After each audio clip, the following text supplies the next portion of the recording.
금년에 7번을 이제 특강을 할 터인데, 예수님의 갈릴리 사역, 여기 화면에 나와 있는 대로 1장 1절부터 8장 21절까지는 갈릴리 사역을 다루고 있습니다. 이 부분을 세 중간 단락으로 나누어서 3번 하게 될 것입니다. 그 다음에 후반부 8장 22절부터 16장 20절까지 또 예루살렘 사역인데, 갈릴리 사역과 예루살렘 사역 두 부분으로 이렇게 구분이 되는데, 갈릴리 사역의 3번, 예루살렘 사역을 또 3번의 중간 단락으로 나누어서 6번 마가복음 전체를 이렇게 살펴보는 기회를 가지고, 이제 마지막 7번째는 마가복음 전체의 신학, 마가의 신학적인 이런 구면을 마지막으로 다룰 계획입니다. 그래서 오늘은 이제 그 첫 번째 1장 21절을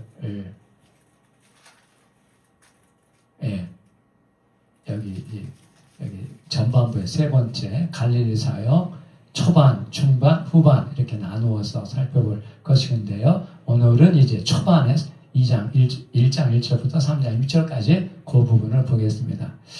후반부 사역도 예루살렘으로 가는 길에서의 사역, 또 예루살렘 사역 두로 나누어서 전반부 사역, 또 후반부 마지막 순환과 부활을 다루는 이런 내용으로 진행을 하겠습니다. 여기 이제 전체 마가복음 내용 구분 전체를 이제 저 나름대로 이렇게 구분을 해서 이제 강의를 하게 될 것입니다. 오늘은 예수님 갈릴리 사역 초반인데 1장 1절부터 3장 6절까지인데요. 오늘 오전에는 1장 20절까지 1장 1절부터 20절까지 어떻게 보면 이제 서두에 관한 내용인데, 이제 이 부분을 다루고, 그다음에 오후에 2장 1절부터 3장 6절까지, 1장 21절부터 3장 6절까지, 1장 21절부터 45절까지는 예수님 갈릴리의 초기 갈릴리 사역.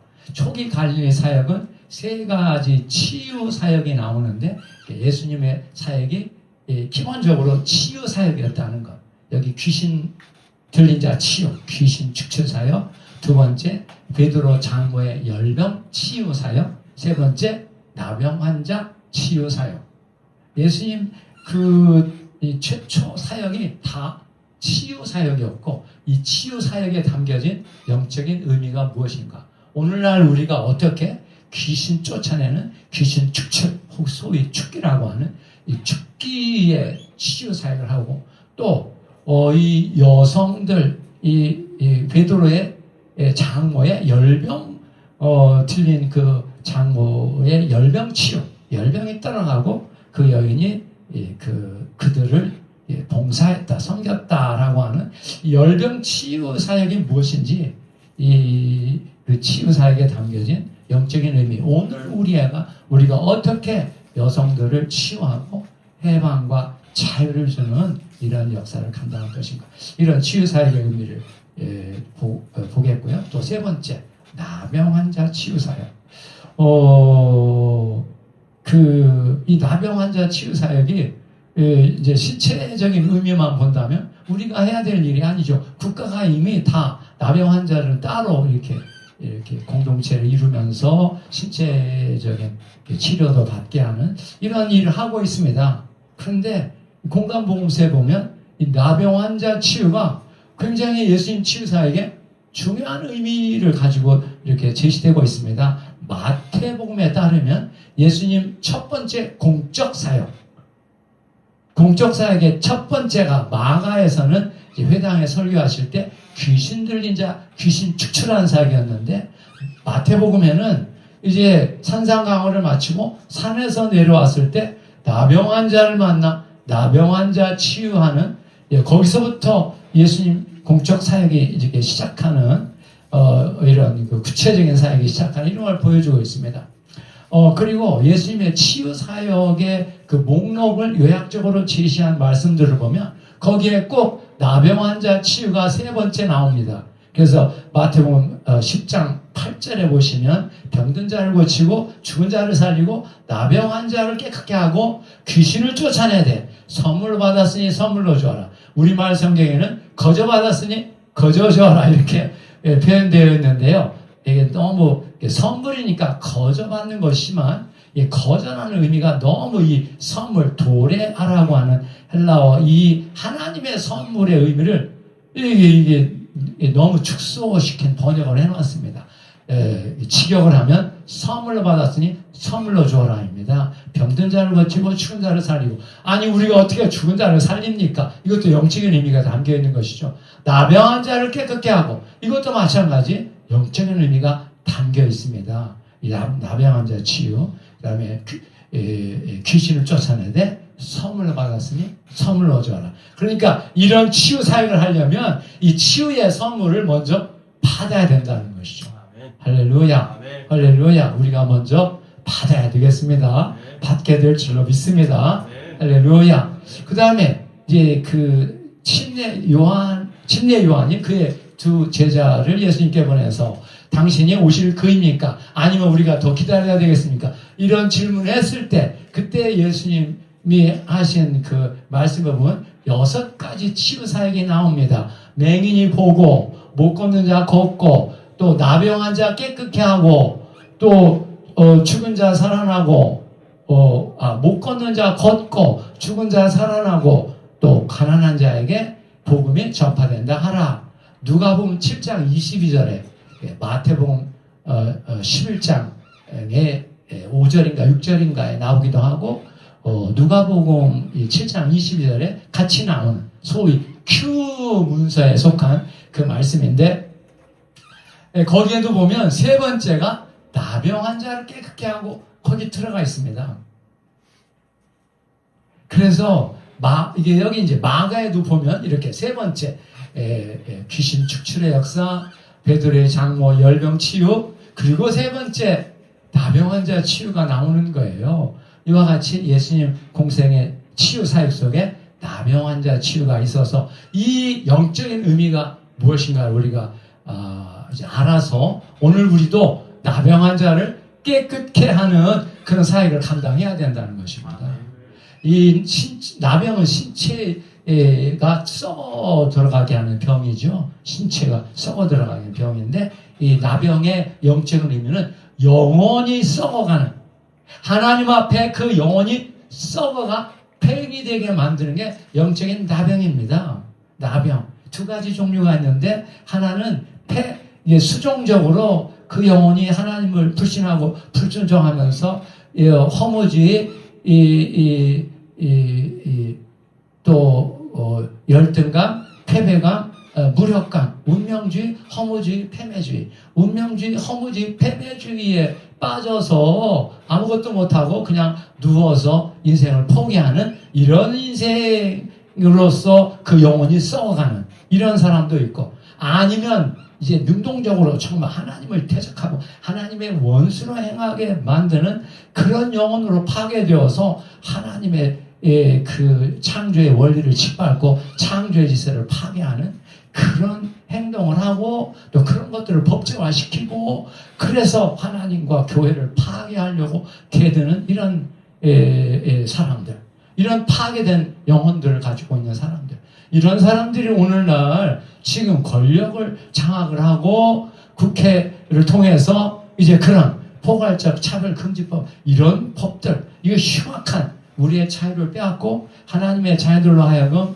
하나님의 말씀을 불순종을 강제하는, 법으로 강제하는 이런 흉악한 자들의 이런 행위들이 다 나병에 걸린 자들이 행하고 있는 결과입니다. 영적으로 보면.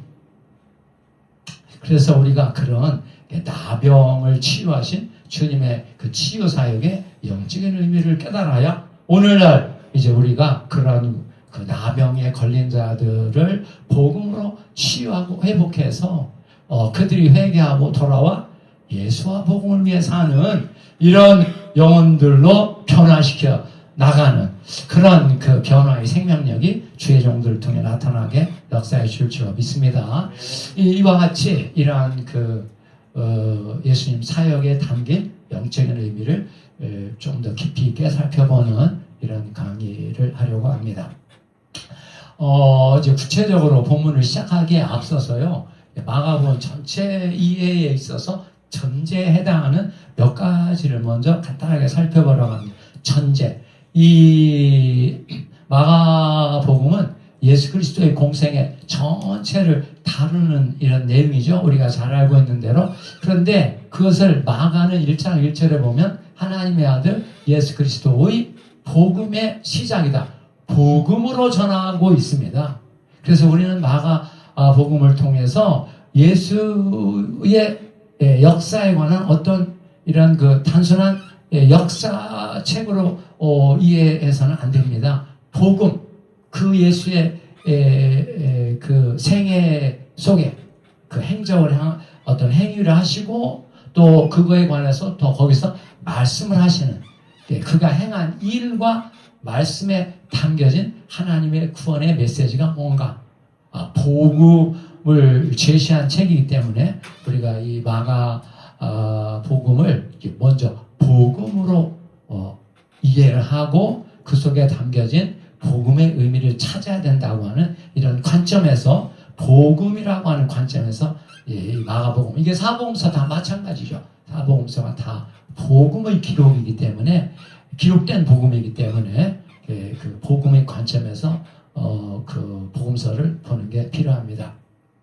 그런데 그 복음에는 기본적으로 예수 그리스도의 부활을 믿는 신앙, 공생애를 사셨던 인간이셨던 예수님이 인간으로 사셨다는 것을 믿는 믿음도 필요하지만은 더 나아가 그분이 십자가에 못 박혀 죽으셨고 죽은 자 가운데서 부활이라고 하는 이 부활 신앙을 토대로 해서 기록된 문서이기 때문에 그 속에 담겨진 부활 신앙의 전제 이걸 갖고 마가복음을 보는 게 필요합니다.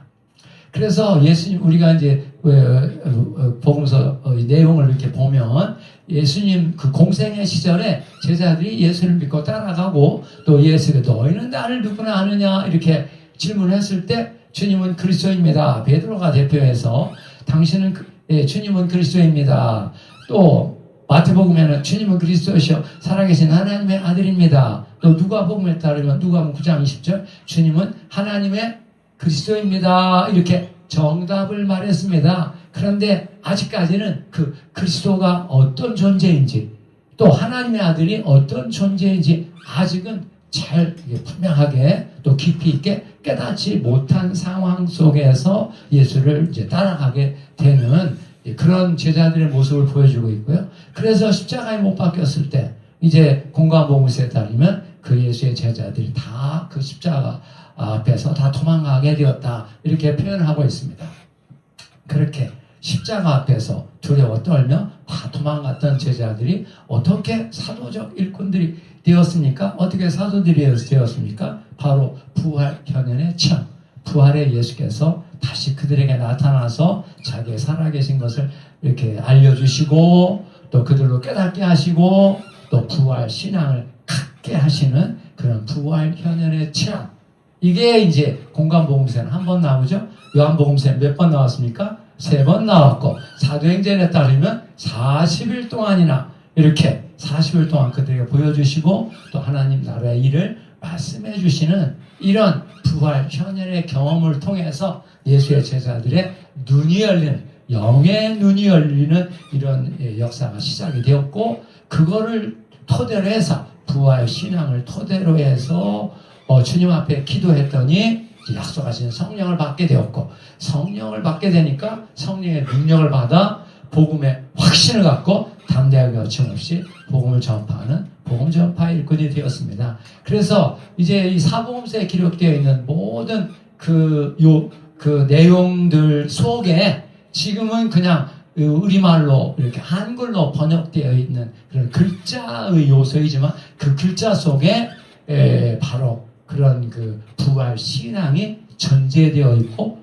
담겨져 있고 또는 그 부활 신앙을 토대로 해서 하나님의 생명과 권능과 영광이 담겨져 있는 말씀입니다. 로고스의 말씀이죠. 우리는 그 로고스의 말씀을 그냥 지식으로만 배워서는 안 되고 그 말씀에 담겨진 생명, 권능, 영광을 받아야 되는데 받기 위해서 우리가 할 수 있는 유일한 일은 기도에 다른 일이 없습니다. 주의 말씀을 가지고 씹어 먹고 그래서 나를 먹는 자는 나로 말미암아 살리라.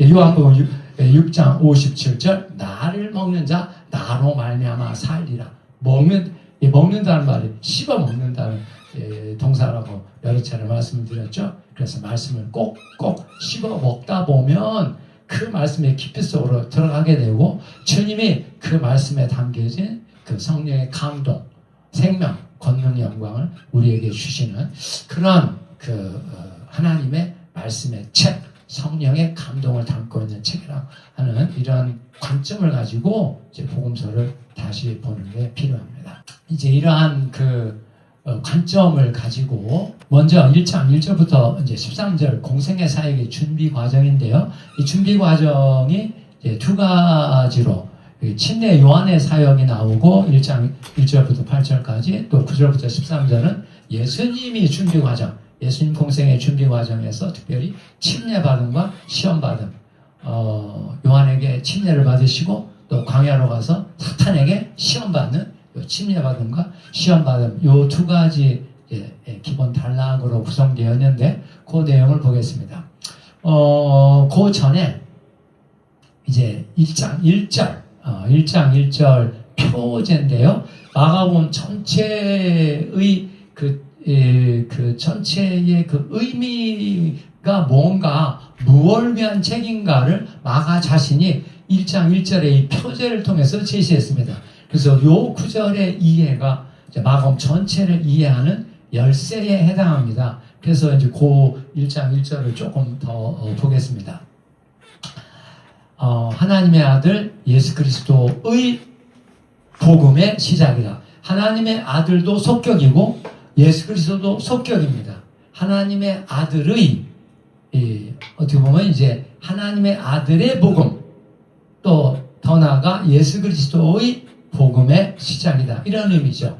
여기서 이 하나님의 아들이라고 하는 이 어구는 사실 그 사본에 따라서 없는 사본도 있습니다. 그런데 이제 어떤 중요한 사본에 이 하나님의 아들이라는 그 어구가 있기 때문에 우리말 번역에도 이제 넣고 대부분 번역 성경에는 이것을 넣었습니다. 또 넣어서 이해하는 게 필요합니다.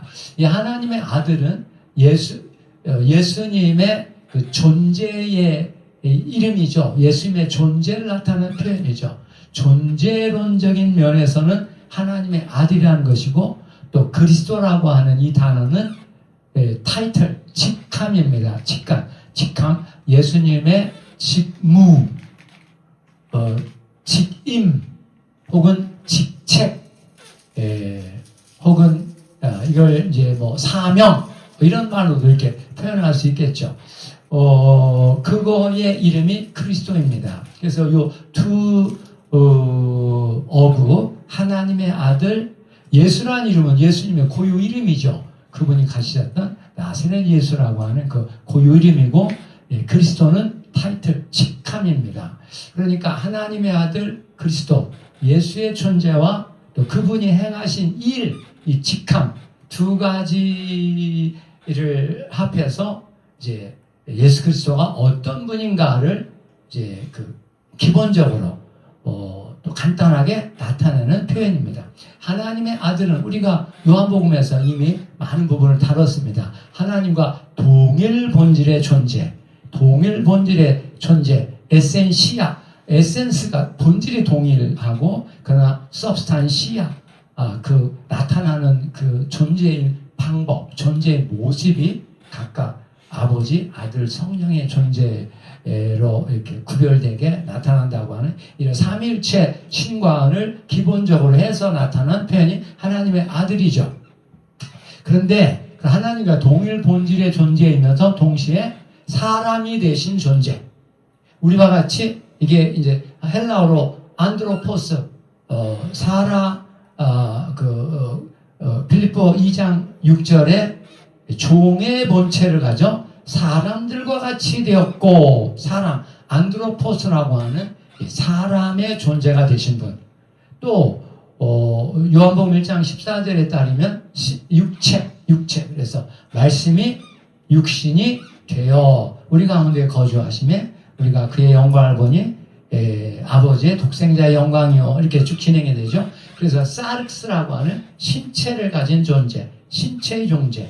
이 존재는 가시적인 존재고 또 그 일시적인 존재입니다. 이 사르스의 존재, 안드로포스라고 하는 이 존재는 가시의 존재요, 육신의 존재요, 일시적인 존재입니다.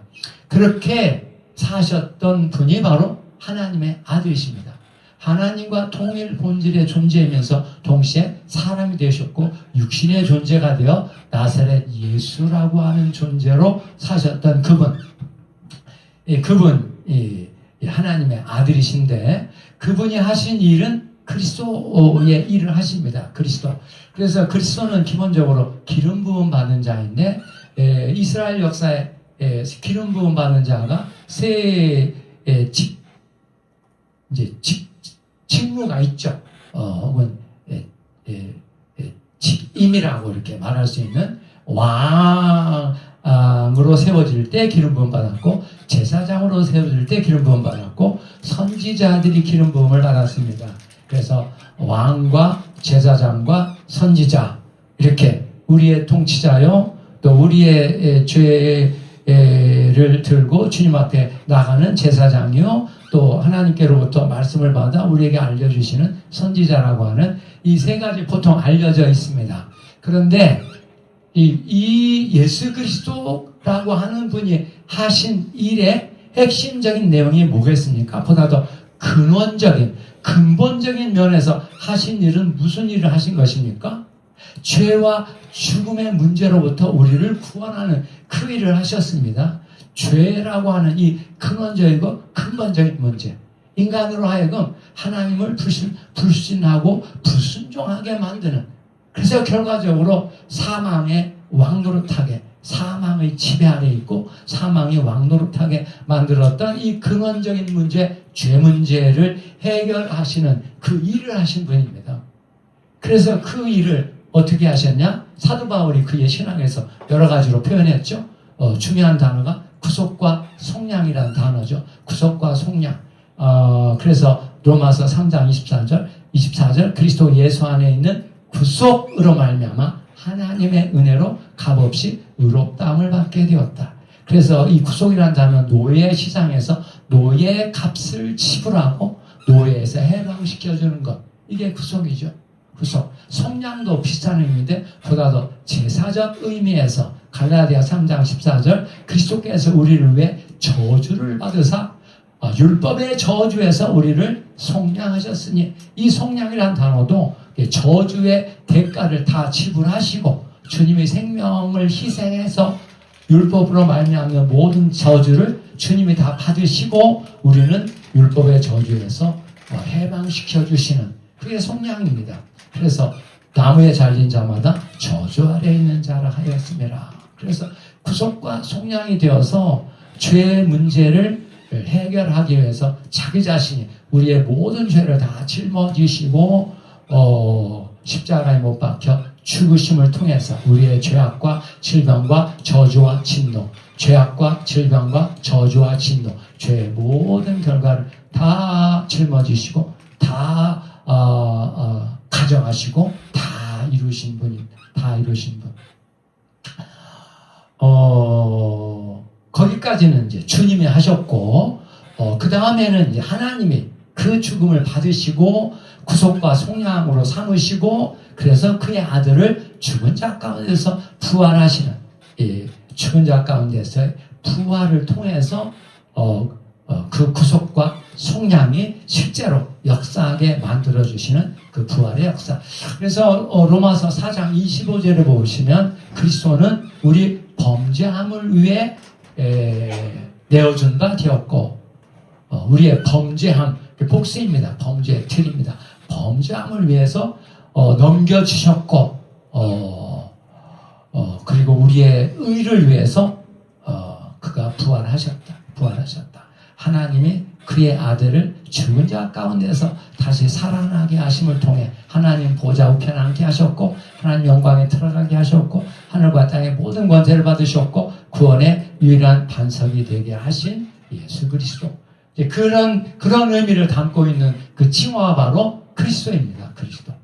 그래서 우리는 정말 이 그리스도를 귀하게 여기고 이 그리스도. 그래서 사도 바울이 그리스도가 내 안에 살아계신다. 그래서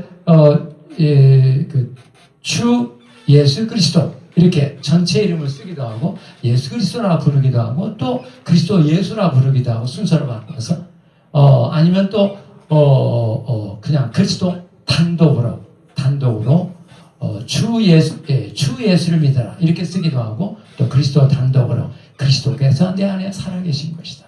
그리스도께서 내 안에 살아계신다. 요한은 이제 한 걸음 더 나가서 삼위일체 하나님이 내 안에 살아계신다 이렇게 표현을 했는데요. 그런 것들이 다 축약되어 있는 타이틀이 칭호가 바로 그리스도라는 칭호입니다. 그래서 정말 이제 이 예수 그리스도의 복음, 이 복음이라는 단어 자체도 마찬가지 기쁜 소식이죠. 기쁜 소식인데 어떤 기쁜 소식이냐? 하나님의 아들 예수 그리스도를 통해 이루신 하나님의 구원에 관한 소식. 하나님의 아들 예수 그리스도를 통해 이루시는 하나님의 구원에 관한 소식.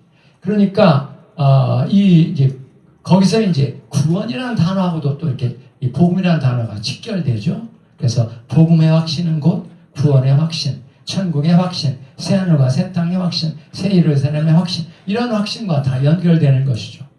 그래서 우리가 이제 구원의 의미도 우리 로마서 사도 바울을 통해서 여러 가지로 이렇게 다뤘었지 않습니까? 오중 구원, 뭐 삼중 구원, 오중 구원, 칠중 구원, 뭐 이렇게 이제 확대해 나가면서 이제 표현할 수가 있는데 삼중 구원은 조용기 목사님이 이제 제일 쓰셔서 익숙해진 영혼이 잘 되고 범사에 잘 되고 건강하게 된다. 이런 걸로 이렇게 표현하기도 했는데 조금 더 구체적으로 표현한다면 오중 구원이 더 근본적인 구원의 내용이죠. 그래서 사도행전 16장 31절 주 예수를 믿으라 그리하면 너와 내 집이 구원을 받으리라 라고 하는 그런 말씀도 구원을 받으리라고 했는데 이 구원의 내용을 우리가 정말 분명하게 잘 알고 있어야지 언제든지 이렇게 사용할 수가 있는 것이죠. 첫 번째, 죄사함과 의로움의 구원. 죄사함과 의로움의 구원. 죄사함 받고 의로움, 하나님과의 관계가 회복되는, 단절된 관계에서 회복되는 이 구원. 두 번째, 치유와 회복의 구원. 세 번째, 축복과 부요함의 구원. 네 번째, 거룩과 성결의 구원. 다섯 번째, 영생과 치유의 구원. 이렇게 이제 다 오중구원으로 이게 표현할 수 있고, 또 이걸 좀 더 확대하게 되면 칠중구원에서 이제 완전한 전체적인 면. 그래서 이제 그런 부분도 이제 전에 말씀드렸으니까, 그건 이제 시간 되면 조금 더 다루도록 하겠습니다.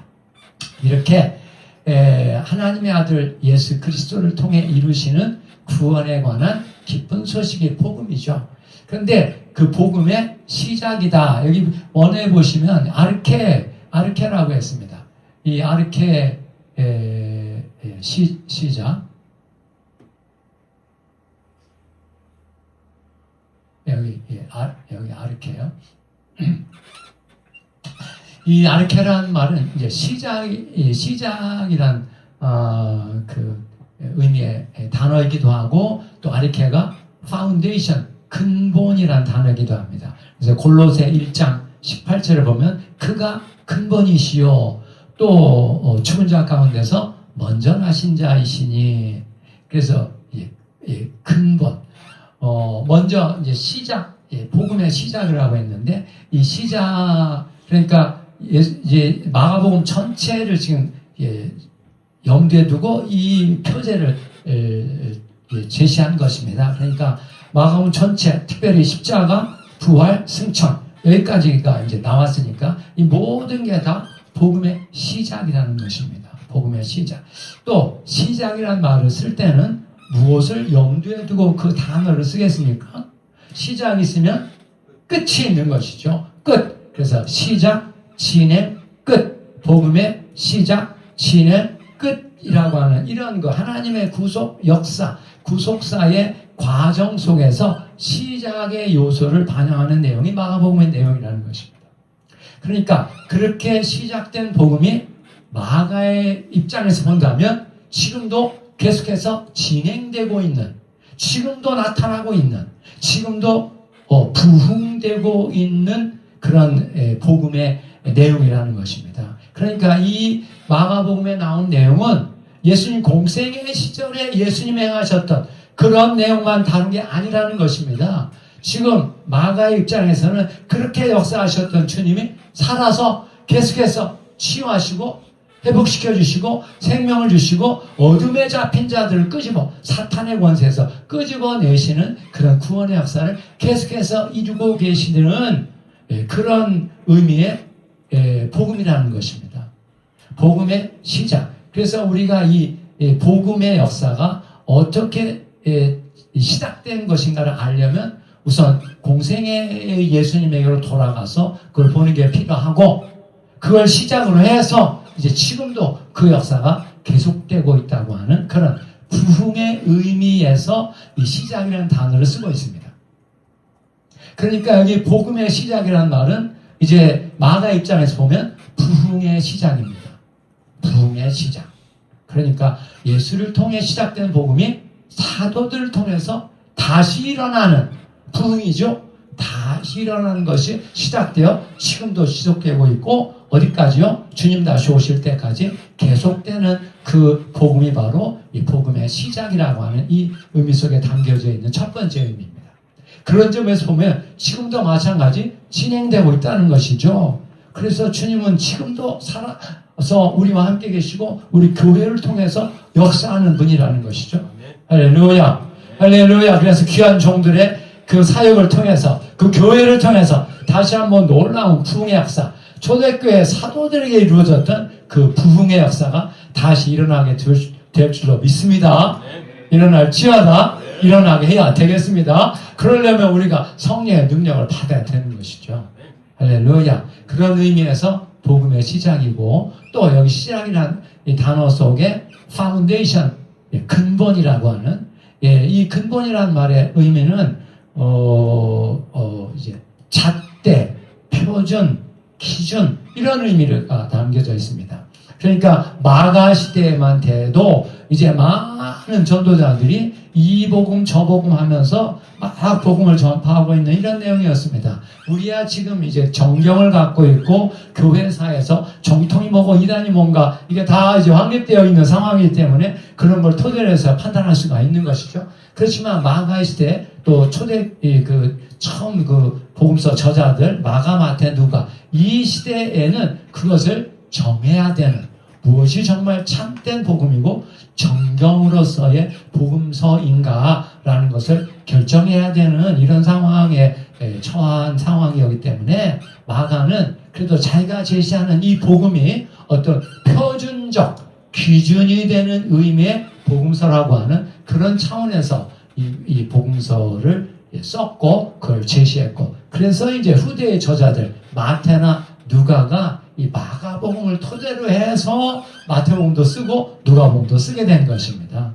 할렐루야, 할렐루야. 그래서 우리는 이 철저히 공관복음, 더 나아가 이제 요한복음까지 사복음서를 토대로 해서 우리의 신앙을 확립하고, 우리의 성도들도 마찬가지 그러한 입장에서 이 복음서에 기초한 신앙을 확립하는 그런 노력, 그런 역사가 이루어지게 되시기를 주의 이름으로 축복합니다.